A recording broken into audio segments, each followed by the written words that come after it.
So over here you can see that I have a photo, and now let's see how we can apply out photo cutout and opacity effect inside of our photo right here.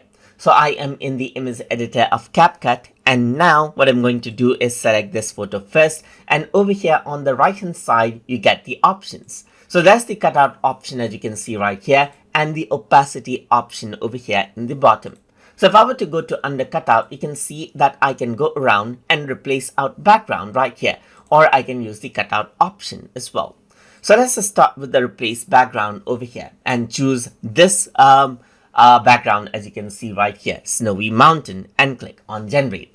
So what it will do is it'll detect out the object over here in this particular picture, and then will replace its background to its width. So you can see that it is loading out the picture contents right here, which does take a bit of time right here. And now what happens is that you can see that the background of the image has been changed right here, and also the lightings has been adjusted. So you can see that you can take any product and then simply change its background.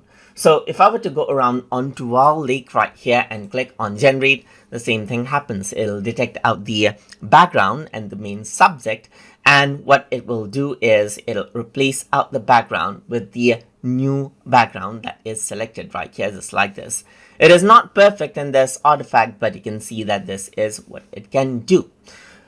So now what you can also do is you can go around onto the cutout section right here, and auto cutout is turned on as you can see right here.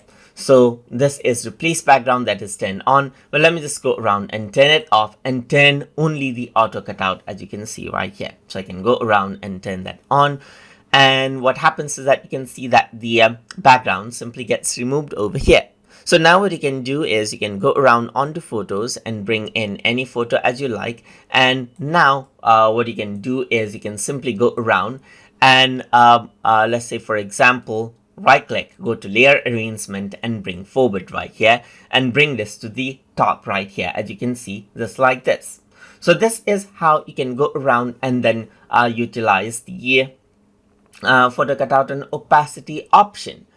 So over here, if I were to go to opacity now, I can change around the transparency of the car as you can see as I like as well, and this object becomes transparent just like this. So that is how you can work around with photo cutout and opacity option inside of CapCut. So I hope you guys learned something as always, and as always, please like, comment, share, and subscribe.